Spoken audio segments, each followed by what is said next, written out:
श्रीं क्रीं श्रीं कुबेराय अष्टलक्ष्मी मम गृहधनम् पुरय पुरय नमः।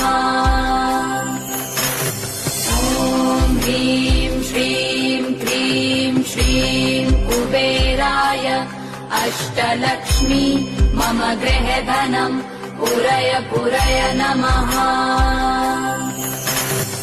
ॐ ह्रीं श्रीं क्रीं श्रीं कुबेराय अष्टलक्ष्मी मम गृहधनम् पुरय पुरय नमः।